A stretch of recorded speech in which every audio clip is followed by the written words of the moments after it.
this talk is it's about policy-guided tree search. So it's about heuristic search, and it's something that I wanted to give for a little while. I had planned this talk for November last year, and I never found the time, and eventually, so we're here today. So that's wonderful. And I didn't have the chance to actually practice this talk, so hopefully I can cover everything in 45 minutes. So that's why I welcome questions at any time, but I might defer some of the questions to the end, just to make sure I'll have time to cover at least most of the things that I have planned. So if you read the abstract, then you're expecting 3 parts of this talk. I don't know where I had my mind when I decided that would be a good idea to have 3 parts. So the first part is about searching with a policy, and we're going to define this later. The second part is about searching with a policy and the heuristic function.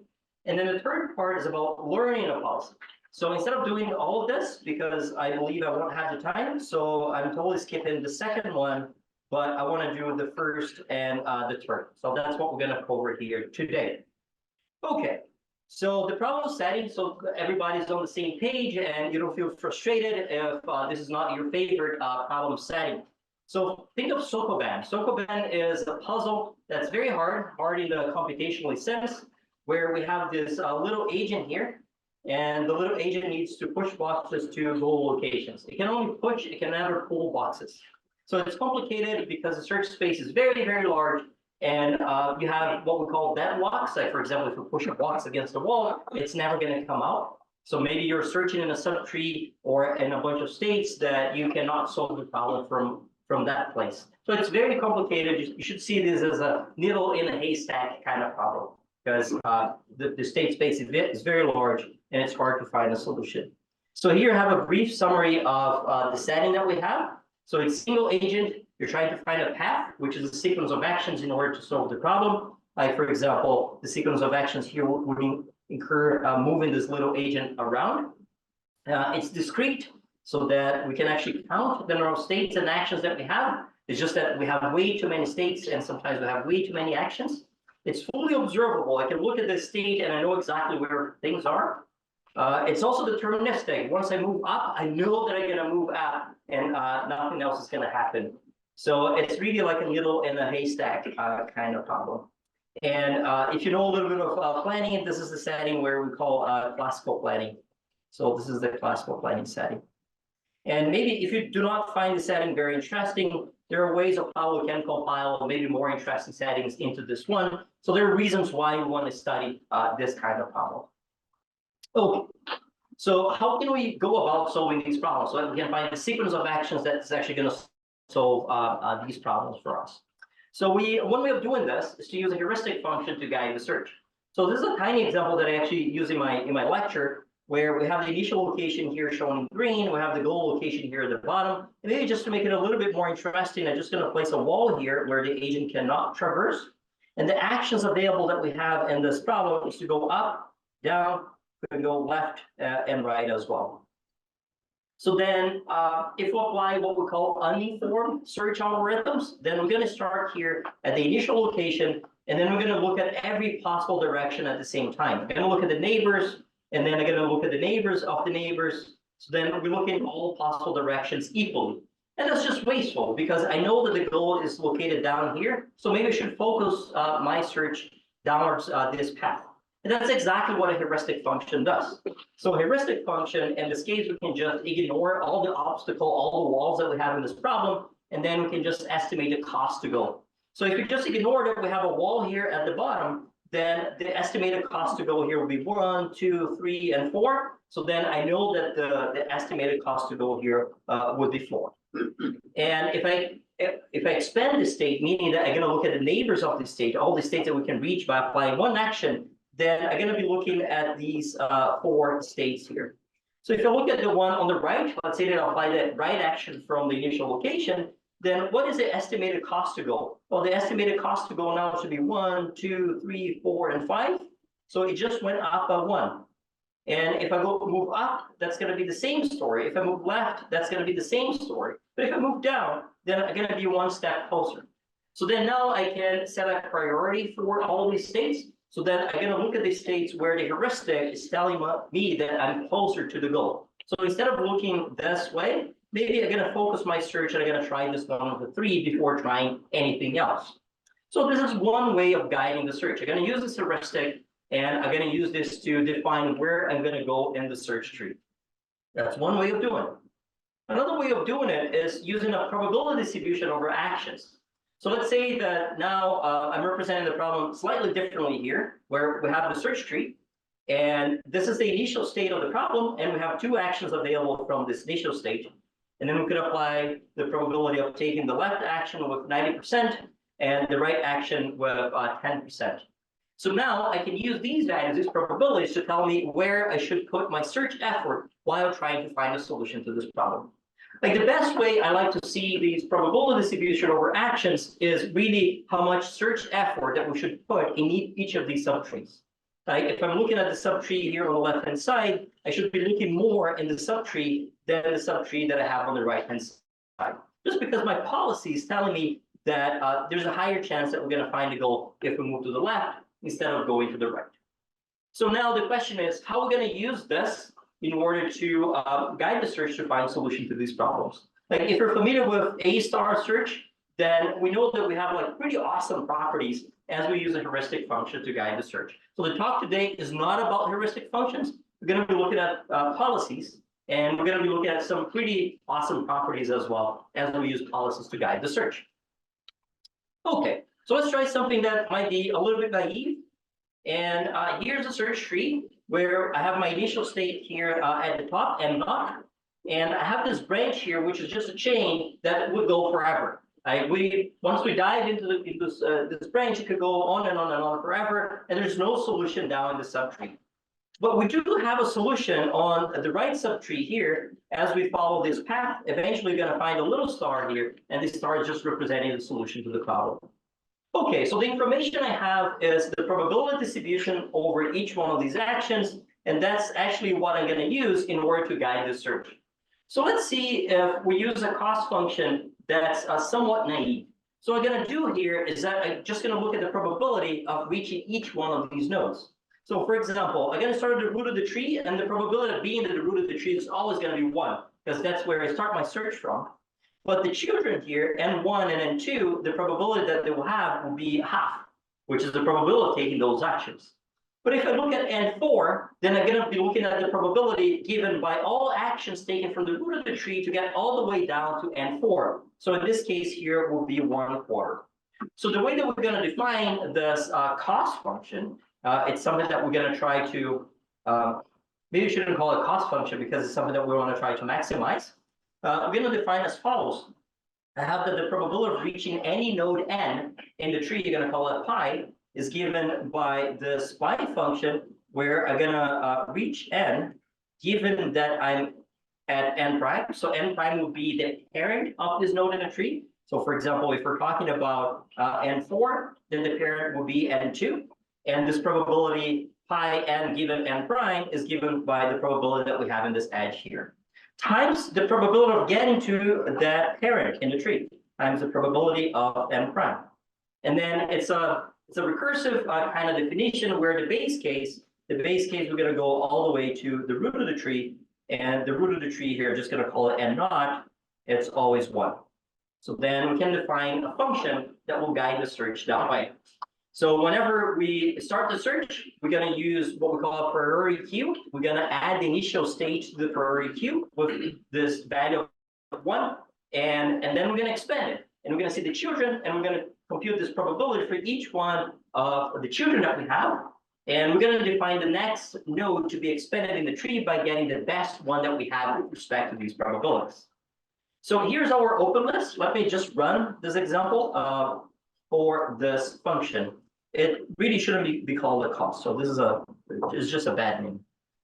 There's sum over n prime. Sum over n prime, there's no sum.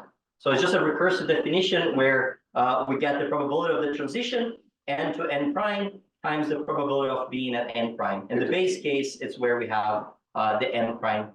These are not diag. It's a tree.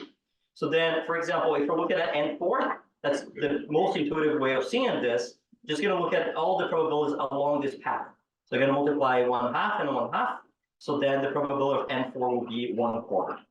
And that's given by a recursive function like this. Okay, so let's start by adding the initial state to the open list. And then we have n naught here. And the cost will be 1. So then we pop this. It's the only one we have in the list. And then we're going to add its children. So then we have n1 with the value of 1/2. And then we also have n2 with the value of 1/2.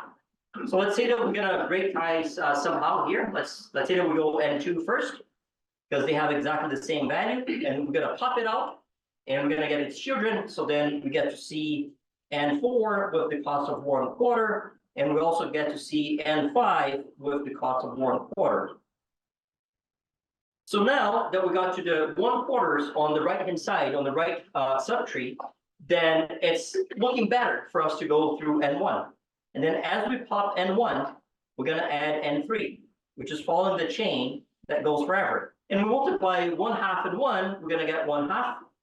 And that's still the cheapest one. So we pop it and we expand it. So we get to see n6, and that's still 1/2. So you can see where we're going. We're just going to dive into this chain, and we're never going to come back. It sounds a little bit dramatic, but that's exactly what it is. So even for problems that we do not have a solution, we might not find the solution at all. So this is what we call a search algorithm that's not complete. So not complete. So maybe our naive approach for using a policy is just not great. So we need something different. And now I'm just going to write here on the screen what we call our Levin. And this Levin function,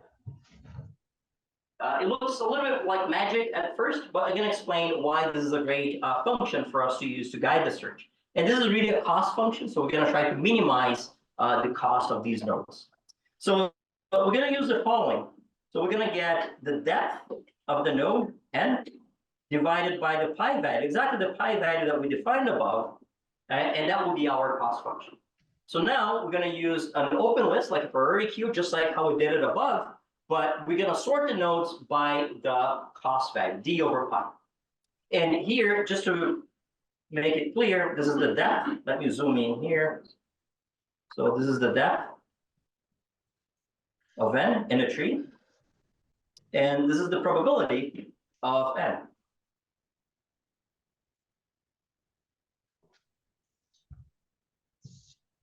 And here for the depth, like the root is 0, okay? That's going to come up later. So that's our cost function. And let me just run this algorithm in the same problem or in a different problem, so that you have an idea how it works. And then we're going to come back and show the properties of this cost function. So it's called the Levin loss after a Russian mathematician wrote a paper in the 70s, and that's where we base all the work on. Okay, so this is our search tree, and the goal is sitting here at the bottom. So then we're going to add to the open list the initial state, and the initial state will come with the Levin cost of 0, because the depth of the root of the tree is 0 divided by the probability of 1. That should give us a 0. So then this iteration is very easy. It's a no-brainer. We only have one node, so we're going to pop it, and we get to see the children. So we get to see n1. And what is the Levin cost for n1? So maybe I should do this slowly, because it's the first time that we get to see this cost. So the d of n1 over pi of n1 is given by 1 divided by 0.2. So if I do my math correctly here, that should be 5. And then we go for n2. I'm going to do this a little bit faster, because now we know how to compute all these values. So for n2, it should be 125. So because it's a cost function, we're going for the smaller values. We're going to plot the smallest values first. Then we can already see that we're going to go down this subtree before we go down the subtree. And that makes sense, because you're both at the same level, but then we have a higher probability for the one going on the right-hand side. So then as we pop n2, we're going to get to see n5 and n6. So n5, I did all this computation ahead of time, so I wouldn't have to bother you with a little bit of math. So the cost here is 3.125. And then for n6, the cost for n6 should be 12.5. So you can already see that as we look at this open list, we're expanding all these paths at the same time. So this node here, it's still looking more promising than the one that we had on the left-hand side. And that makes sense, like this probability here, they're looking really good. But as I'm going deeper, the cost is going up as well. So eventually, the idea is as we keep going deeper and deeper here, eventually this is going to look promising. But then let's say that we go with N5. It's the cheapest one that we have now. We pop it, and then we get to see N7. And the cost of N7, it's 46 something, 46.87. And we also get to see N8. And the way that we're going to do the search algorithm, N8 represents a solution, but we're only going to stop as we pop the solution out of the open list. We're not going to stop right now. So the cost here is 5.20 for N8, which represents a solution. So that means that we need to go back and we're going to expand N1 with the cost of 5. We're going to add its children, but its children will come with the cost of 20, both N3 and N4. Cost of 20. And N4 also with the cost of 20. So they're not looking great. The next one to be expanded is actually the goal. So then as we pop the open list, then we know that we found a solution. And the solution is just given by this path here in the search tree. Okay, so this is the Levin cost of the solution node. And all the nodes that are crossed off here from the open list are the nodes that we expanded, that we popped and we got its children and we put it back into the open list. So this is what we call Levin Tree Search. So we're using this cost function of a priority queue, and then we're guiding the search that way. And it more or less made sense what the function is doing, right? We came to this node N1 after we went down quite a bit on this in the subtree. So we're using this probability distribution here really to drive the search. But what is really nice about the search algorithm is actually the properties that it comes from. It comes with. So I'm going to list the properties and then we're going to try to show at least a sketch of the proofs of these properties. Do you have a question? Oh yeah, how is goal related to the blue numbers? So what are these blue numbers? So the blue numbers are just the probability distribution over actions. You're given a policy that receives a state and returns a probability distribution over these actions. Believe that those probabilities relate to the where the goal is. We're going to come back to this later. So we're going to discuss, if we do have time, we're going to come back to learning algorithms. Okay, so the main property here is that the Levin cost of the goal, so here we're looking at the cost of 5.20 plus 1 is actually an upper bound on the size of the tree. Like how many nodes did you have to expand in order to find that solution? The cost of the goal is an upper bound for this. So we can actually look this into the previous example. So here, 5.20 plus 1, that will be 6. And then we expanded four nodes. So this is pretty amazing because we're looking only at the solution path because the cost function for the goal is a cost function back to that path. And that's giving us a bound in everything else that we encounter in the tree. So then everything that we expand in the tree will be accounted for in this bound. So that's the main result that we have. And then you might wonder, why is this important? It looks really cool, but why do I care? Well, if you want to learn policies, like let's now try to learn a probability distribution over actions, you're going to learn while minimizing this function. So the Levin cost becomes the Levin loss. So then as we learn the policies, we minimize this Levin loss while trying to learn a good policy. So we're shrinking down the size of the tree as we learn the policy, which is pretty amazing. Something you do not get with, let's say, A star, for example. And it's also really good for debugging. Like if we know that we have this guarantee, if you're writing the code and you get a policy and the upper bound doesn't match with the number of expansions, you know there's a bug in your code. So this is really nice in order to find bugs as you implement the search algorithms. Okay, so in order to show this property, I want to get at least an intuition why we have this property. We need to first show property 1. So we're talking about the main property that I want to get there. But in order to get there, we need to get through property 1. So property 1 is that the search algorithm, Levin Tree Search, performs the search in best first order. What does that mean? Well, it means that you're going to find the cheaper nodes before you find the more expensive nodes. It's not going to be the case that you're going to find a node with cost of 10, and then later in search you find another one with cost of 8. You're going to see the nodes in increasing order as you go. Yes, James? When you say cost, The Levin cost. So let's see a sketch of a proof for this. Let's just get the case where we have an N naught, that's our initial state, and then we expand, let me zoom in so you can see a little bit better. So we expand a path and we get to a state. I'm gonna call this state here in the tree N1, 2. And this is gonna branch off to two other states.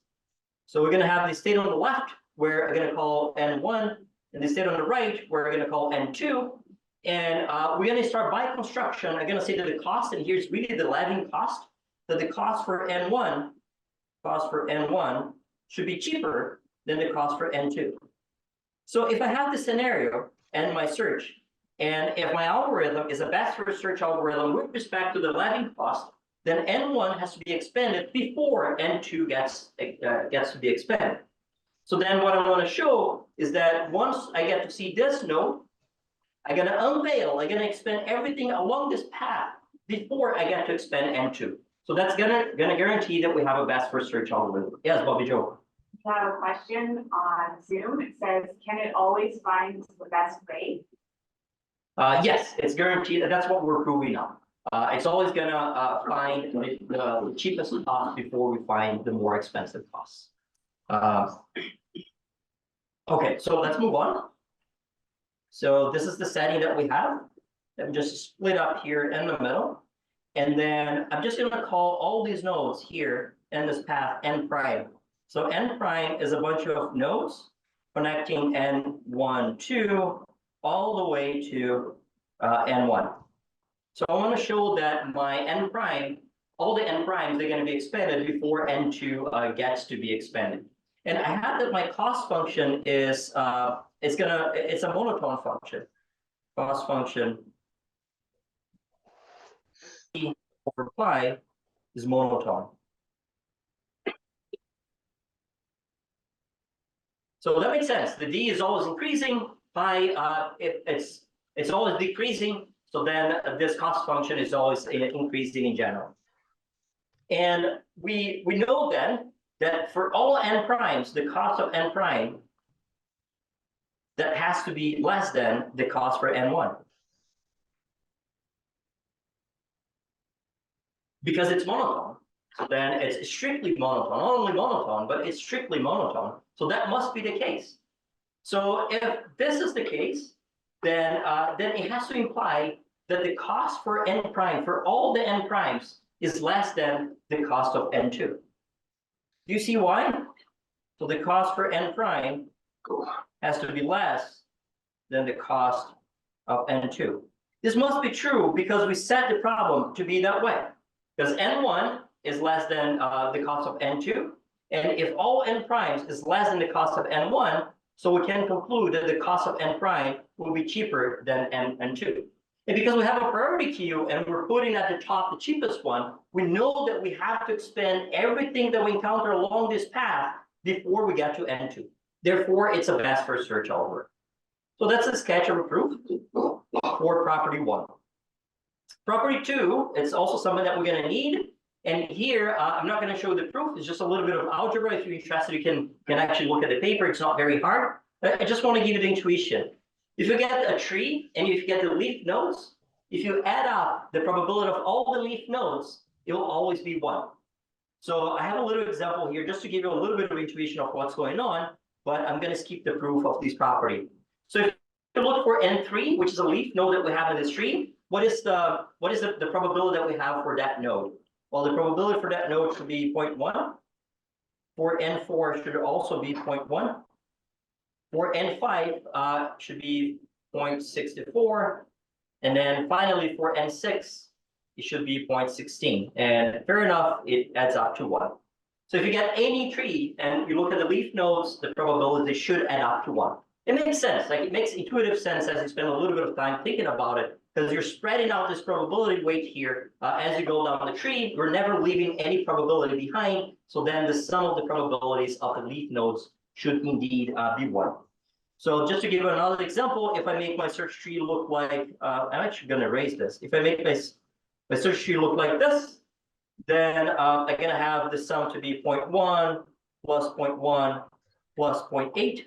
And fair enough, that gives us the value of 1. So these are the two properties that we need in order to show the main property that we're looking for. So the main property that we're looking for is that the number of expansions n that we're gonna see before reaching n star, which is our goal, will be bounded by the Levin cost of that node plus 1. So that's what we want to show. So the first thing that we're going to use here is the following. The same size of the tree n, it's also bounded. N is also bounded by the sum of the depth for all the nodes that we have in the leaf nodes of that tree. So let's just call capital L the leaf nodes that we have in the tree. And if we get the depth of all those nodes and add it 1, maybe let me just make this a little bit more clear. I'm going to swap these two, because we're adding up all of this, and the 1 is outside summation. Okay. And let me give you a little bit of intuition on why this is the case. So let's say we have this tiny tree here, where the depth of the leaf node that we have on the left-hand side should be 2. This one should be 2 as well. This one should be 1. And then we add 1 for this, then it should add up to 6. So that's our bound that we have here on the left-hand side. We're just adding up all the depths. So 2, 2, 1, plus 1, 6. And the total number of nodes that we have is 5. So it's indeed an upper bound. So n here would be 5. And on the left-hand side, it would be 6. So that's the property that we're going to use. And we also know, because the algorithm is a best first search algorithm, that everything that we expand, everything that we have inside the tree will have a Levin cost that's cheaper or equal to the Levin cost of the solution node. So then for all n expanded, so for all n expanded,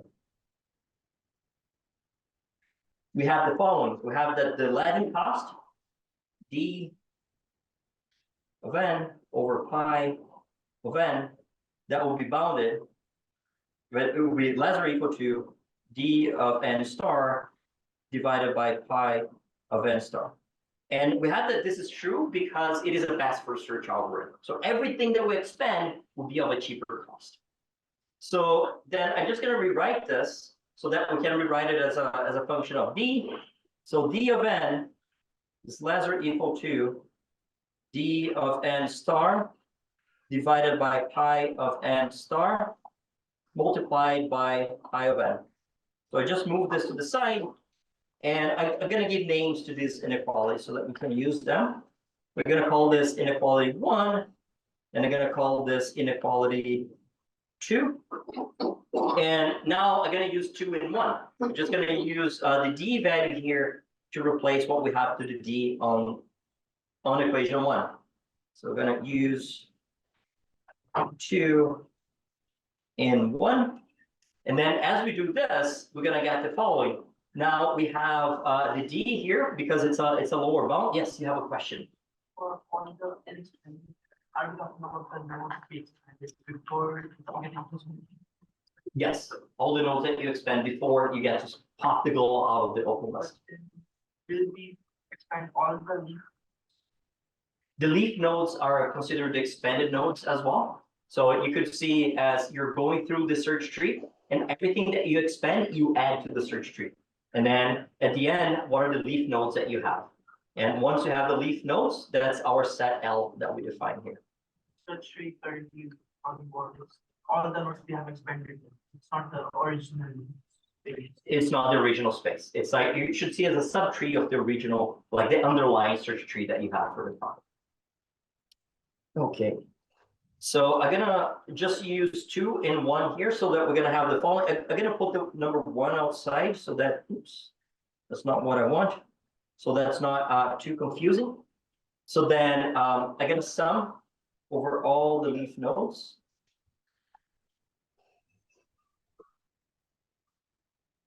Of d n star over phi of n star times pi of n. So let me just rewrite this. So that's a little bit easier to understand.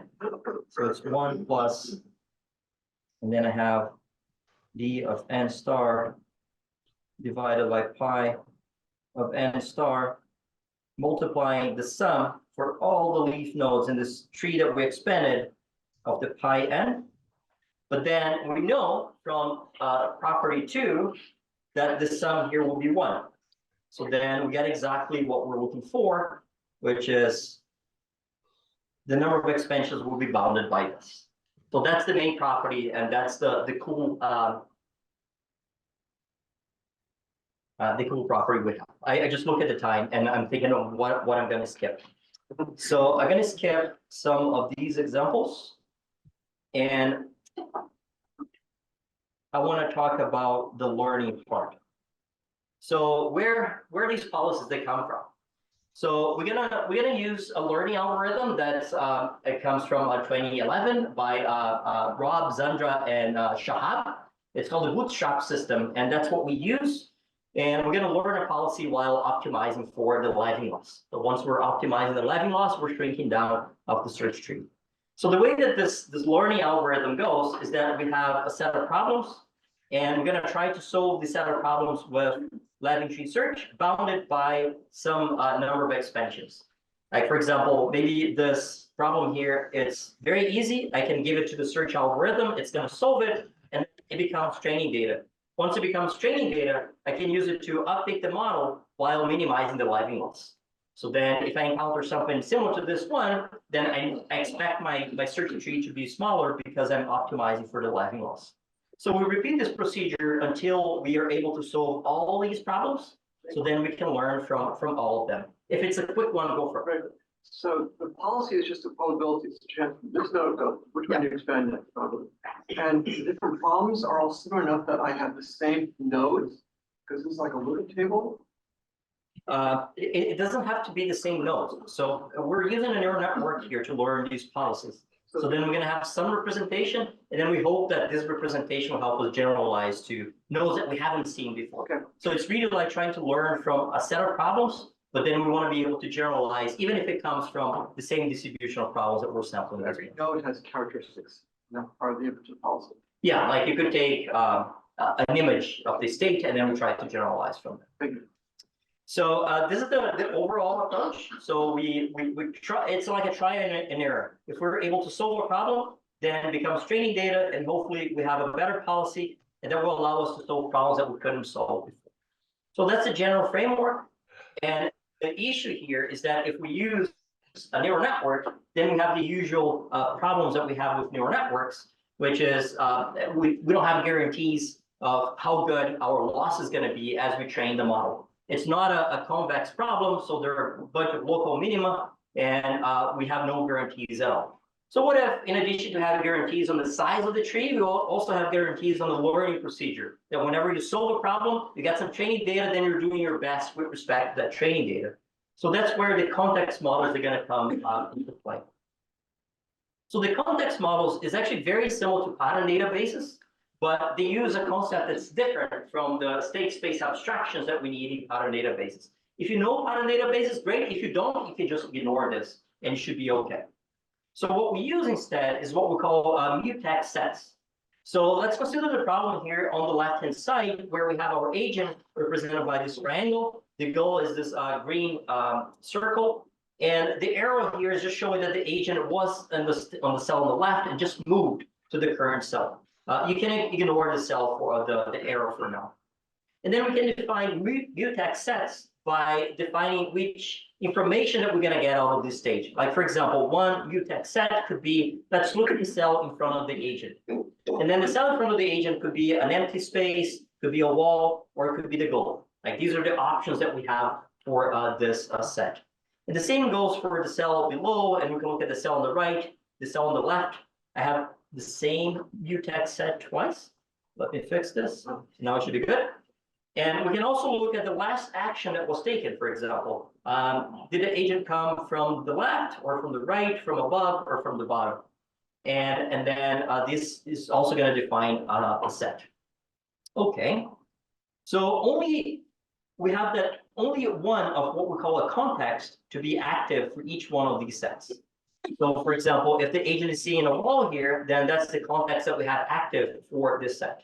If the agent is seeing nothing, then that's the context that we have active for this set. And then let me just give you an example of how we're going to do the model all of this. So we're going to do a lookup table. How we do in pattern databases. And here in this lookup table, I'm only going to use two sets. Like we're always going to look for whatever is above and what was the last action that was taken. So if you look at all the possible contexts that we have for these two sets, then we have them listed here on the left-hand side. And then for each one of these contexts, we're going to look at the actions that we could take. For example, we could take the action up, we could take the action down, right, and left. And then for each entry of this table, I'm going to have a probability value. So what is the probability that I'm going to move up given that the context 1 is active? So that's P1. What is the probability that I'm going to take the action down if the context 1 is active? Or I could look here, what is the probability of going right if the context C6 is active? So I have a table where each one of the entries of the table is a probability. And these are actually the parameters of the model. This is what we're going to learn. So everything that we have in the table, these are the parameters we have. A clarification question? Yes, go for it. Is the cross product of the first four and next four? Isn't it what's above me and where did I come from? It kind of 1 and also 5. That right above me is nothing, but I came from below. Yeah, you could have them both active at the same time. Oh, I see. So You move up. So the mutex is given within a set. So this is one set. I see. Okay. This is the other set. So out of these 3, only 1 can be active. Gotcha. Out of these 4, only 1 can be active. Thank you. Okay, so that's what we want to learn. We want to learn these parameters so that we can guide the search. But how we get that we have the parameters? We learned them already. They're awesome. What do we do with them? So let's say we have the same table that we had before. I have all the contexts here, and the state is exactly this one. So then in this particular state, the context 1 and context 6, they're active at this state. So let me 1 and 6 are active. And then the question is, 2 probabilities now at this state, the P for context 1 and the P for context C6. And then what do we do with them?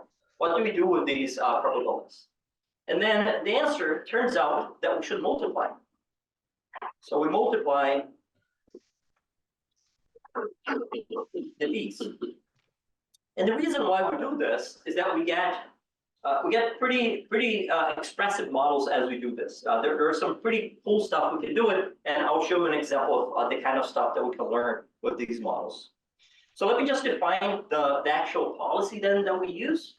Remember that the P's that we have, they come from the table. So this PAC is like for a given action that we have in a given context that I have active. So we're going to define the set of active contexts that we have at a given state n as Qn. So then we're just multiplying all the probabilities for a given action A that we have active at the current state n. Then we're going to normalize this over all possible actions. So that's how we're going to define our policy. So this is what we call a product mixing.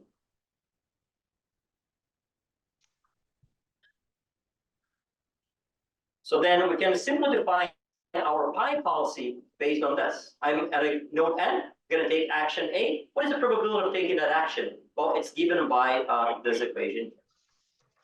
Okay, so let me give you intuition why this is actually a good idea. So this is something that we can actually learn with context models. We have 5 sets here. This one is a set, another one, and another one. And these are the contexts that we have active for each one of these sets for the state that we have on the left-hand side. And here we have the P values shown in blue for each one of the actions. So it would be all filled here if the P was 1. You would be at the bottom here if it was 0, but it's showing some small value. So this context here has no clue what to do. It's just giving you, I don't know, maybe 1/3 probability for each one of the actions, or 1/4, something very low. The same goes here. And then for this context, it doesn't really know what to do, but it knows that you shouldn't go right because there's a wall on the right. You've never seen this before. You shouldn't go right. This one has a wall at the bottom, so you should never go down. And this one here, I just came from the left. So then why am I gonna go back there? I'm just not using well my search effort. So then what this context is saying, you shouldn't take action left. This one is saying you shouldn't take action down. You shouldn't take action right. So then by doing this, as we mix all these probabilities, we know which action to take. So the context, they not only could tell you what to do, but they can also tell you what not to do. And that's also really helpful if you want to speed up the search. Yes, Zaheen. This probability is around 0. We do use a regularizer, they're never going to be 0. So we actually mix them with a uniform policy, which I won't discuss today, but we do need to regularize them. Okay, so that's to give you a little bit of intuition why it's a good idea to actually mix these probabilities this way. It actually becomes a very powerful model. But then the issue is, if you want to learn these p-values from the table with more than one mutex set, then the loss function is no longer convex. So then we're back to the problem that we had before with neural networks, where we have no guarantees at all as we learn policies to guide the search with this model. But luckily, there's a solution to this problem. And the solution to this problem is actually to change slightly how we define these probabilities. So we're going to define each one of these probabilities instead of learning them directly with optimization. We're going to define them as follows. We're going to move them to the X space with other parameters that we're going to learn. So we're going to learn these parameters beta for a context and an action. So we're still going to have the same table, and we're going to have one beta for each entry of the table. But we're going to learn the betas instead of learning the beats. So then we normalize it the same way for all actions available in a given state. So then we get the X of the betas for C A prime. So as we map the probabilities to the X space, then now we have actually good news. So we mix them just by multiplying them. And because we're in X space, it becomes a summation, but we get exactly the same idea as before. We have the product mixing as we had before. But luckily, now, as we're learning the beta parameters, this is actually convex in the Levin laws. So why is this convex in the Levin laws? I'm going to try to give a little bit of intuition. Does it remind you of anything, like the formula that we see here at the bottom? This is actually logistic regression, right? It's a logistic regression model where for each one of the active contacts that we have, we're going to provide a feature of 1. For everything else that's inactive, we're going to provide a feature of 0. So in this case, this context is active, this one is active, everything else is inactive. And the parameters that we have are the beta parameters that we're going to learn. So as we apply logistic regression here, if we're using the log loss, then this would essentially be logistic regression. We know that this is convex. We can find the bottom of this function and we can optimize it. But then the trick is we do not want to use the log loss. We want to use the Levin loss. But it becomes somewhat easy for us to prove that once we know that's convex for the log loss, it's just like one-step proof that we can show that it is convex for the Levin loss as well. So this is actually something that we show in the paper. We show that it is convex for the Levin loss. So let me just write this down. So this is just logistic regression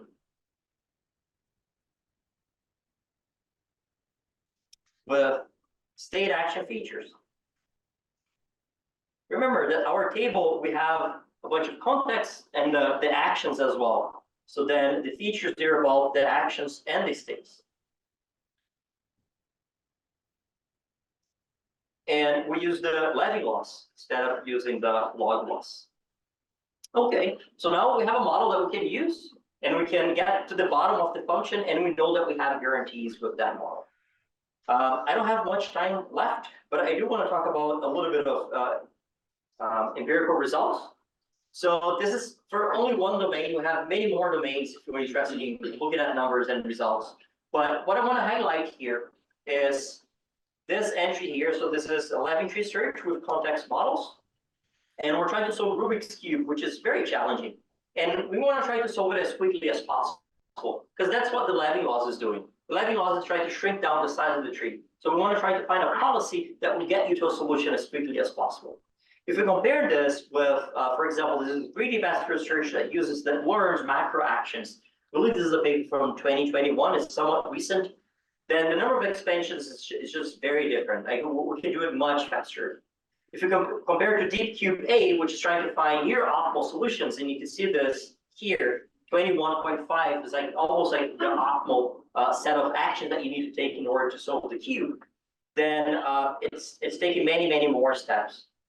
We find very suboptimal solutions, but we can solve them really quickly. So that's the nature of the kind of search that we're doing. We just close our eyes for the solution quality, but we're trying to minimize the size of the tree. So we want to find the solutions as quickly as possible. That's why the number of expansions here and the running time is actually looking pretty good. Yes, Mike. Is the multiple problems here then like multiple starting configurations of the Rubik's cube? So is that what you're trying to? That's right. So we try to generate as random walks from the goal state.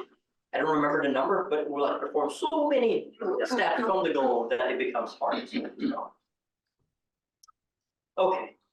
So just as final notes, so we can actually have very strong guarantees with respect to the search effort if we're using a policy, if we use Levin Tree Search, and because we have this Levin loss. So recently we showed how to use the Levin loss to actually learn options in reinforcement learning. So this sounds like out of the blue, but if you're interested, we have a paper you could read about it.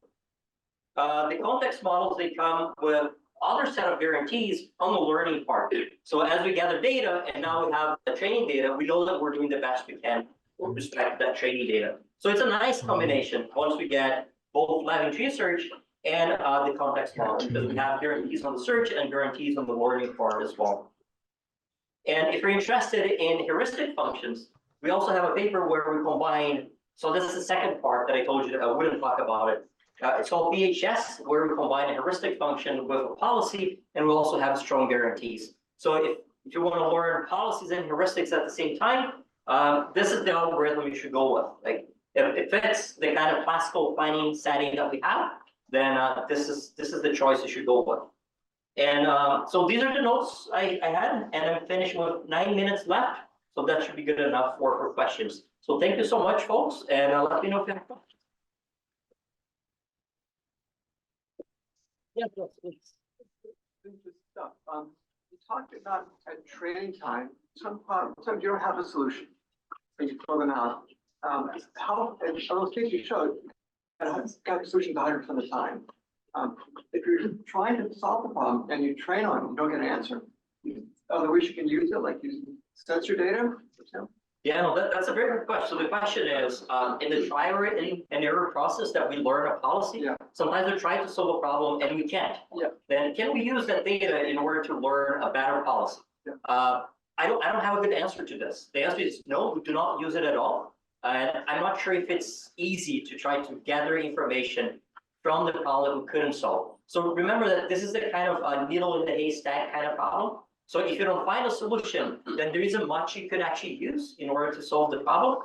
But it's an open research question. I'll put it up. You know that after so much time was expended, you didn't find an answer. For the current policy, yes.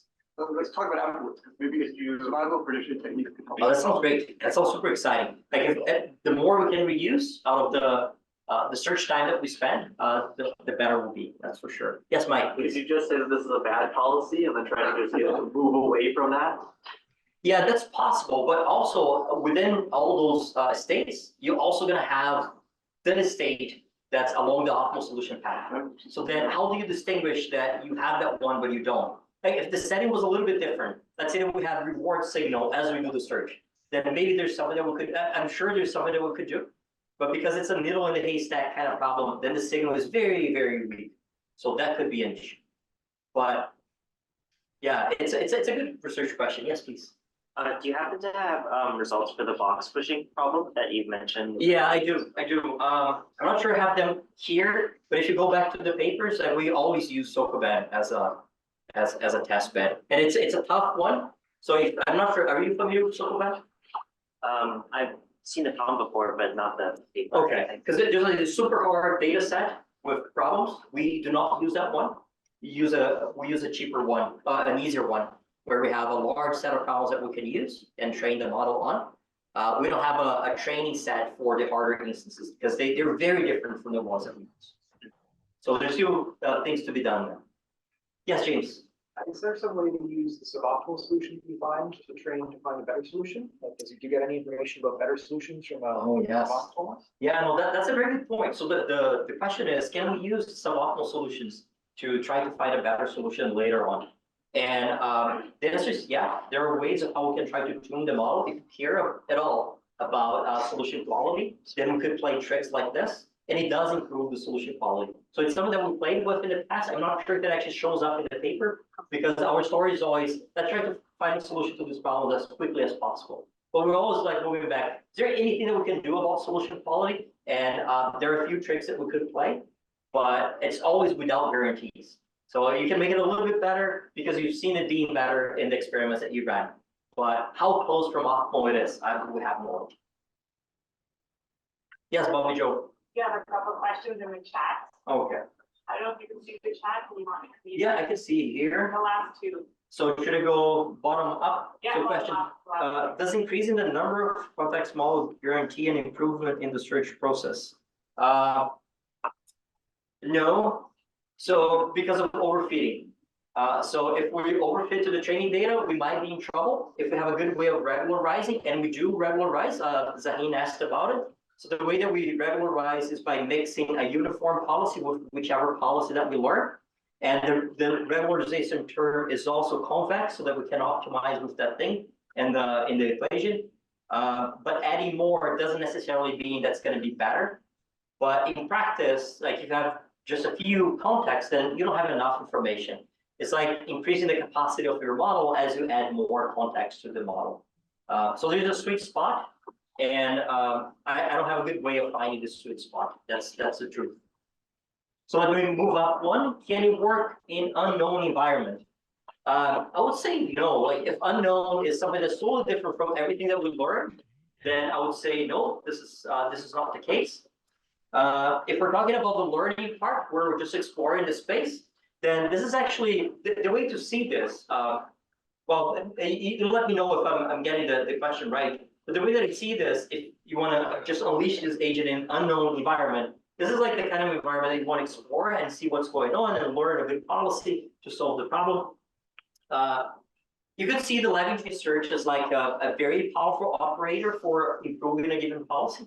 Like once you get a policy, then you could use that policy with Levin Tree Search to get even a better policy, and then you learn as you go that way. So it's like really a policy improvement step. So if you're talking about starting from scratch in an unknown environment, then you could do it that way as long as you have a simulator of the problem. If you're talking about trying to generalize whatever you learn in one problem to an unknown problem, then I wouldn't expect it to generalize it at all, no. Yes, Ali. Is there a property similar to consistency defined here? Yes, there is a property that we call consistency with respect to a heuristic function combined with a policy. It doesn't show up in this talk because it's the second item that we have that I crossed off, but it connects with consistency that we have in heuristic search. And I actually find this very beautiful because if you get a consistent heuristic in heuristic search, it implies a consistent heuristic in the context of Levin Tree Search. And what that means is that if you combine a policy with a heuristic that's consistent, you're guaranteed to be strictly better than without the heuristic. So that's the kind of guarantees that we get with PHS star that I didn't show in this talk, but we have a paper written about it if you're interested. So there is a connection, and I find it really cool that there's actually a connection of these two things. Any other questions, folks? Oh, so you have a node, and we have some neural network, and that predicts the context that is active. And then we have another neural network that gives, or a table that gives the values of these contexts. And Okay. how is the system set up? Gotcha. So let me go back to go into your question. So if we come back to the learning setup that we have, I was just looking for a tiny neural network. Okay, so the neural network, the output is the policy. So it's just giving you the probability distribution that you have for a given state. The input will be the state, And then you could say, you know what, the last layer, that's the context that you have. So you could see it that way, but it's just one neural network. There's no explicit set of context. No, not in this case. Oh, Yeah. that was just for the proofs. As we move to the context models, that's when we do not use a neural network. You can see as logistic regression with different laws. Then in this case, we're explicit about the way of how we build the set of contexts and the mutex sets as well. Oh, so given a state, you have a program that gives you the set of active contexts. You also have a set of contexts that you hand design, and then you learn a table over these contexts. That's right. So that's perhaps the main criticism that we could have for this approach is that we come up with this by hand. It's not very hard, especially because they could be based on pattern database heuristics. And we've done a lot of research on how to build pattern database heuristics. So it's something that we can actually reuse. And then once we define them, we can we learn the parameters of that lookup table. But in an ideal world, we wouldn't have to come up with this, right? The agent will learn the representations. Yes, please. Can we use something like a Monte Carlo tree search in this context? Oh yeah, so we do compare with Monte Carlo tree search, like PUCT. We implemented a version similar to what is using Mu0. It was the latest one at the time, and everybody was excited about it. And it's horrible. It's horrible because the horizon is very long, and UCT in this case, you have to go back and forth from the tree. So you have this quadratic effect on the length of the solution path that you find that you do not have here. So if you care about the running time, then here you always have all nodes ready for you in the open list. You just go and you pick the next one to be expanded. But if you're doing like Monte Carlo tree search, like PUCT, then you have to go back and forth the root of the tree. So the results we got with PUCT, they're not very exciting because the planning horizon was very, very long for these problems. Like if we're talking about a different domain, like let's say games, where you make a move and it's like chopping the top of the tree. Like every time you make a move, you chop the top of the tree. So the tree is almost like, it's always getting somewhat short as you go. So then that's where you're gonna see PUCT shine. But if you have very long horizons, you should go with Levin Tree Search or PHS Star. Yes, please. I have a question. If you had any takeaways / findings comparing the context models with the neural network? Yeah, that's a very good question. One takeaway is that maybe we should have run a hyperparameter sweep in our neural networks because they can actually help. So the neural networks, they have the advantage that you don't have to worry about the features. Like you just provide whatever image that you have, and you're going to learn from them. But then there's all these hyperparameters that you need to sweep over in order to find good policies. It's a fine way of learning these policies. It's a pretty good way of learning these policies. With the context models, what is good is that it's good for debugging. You know that you're always going to get the minimum of the function. You know that you have the guarantee of finding the best policy given the training data that you have. It's easier for you to find the regularization term because you're always getting to the bottom of the function. But then you need to come up with the context and the mutex sets. So then there are advantages and disadvantages. So it's hard to say, always go with this one. It really depends on the kind of problem you're trying to solve. Yes, Levi. Yeah, but even for the context model, you can still use a neural network. Yes. Yes. Yes, you could define your context by learning the context, and then once you have them, then you optimize for those context problems. So that's something really cool, interesting that we could try. Anything else? Yes, Shui. So for your policy learner, it's a deep reinforcement learning agent, right?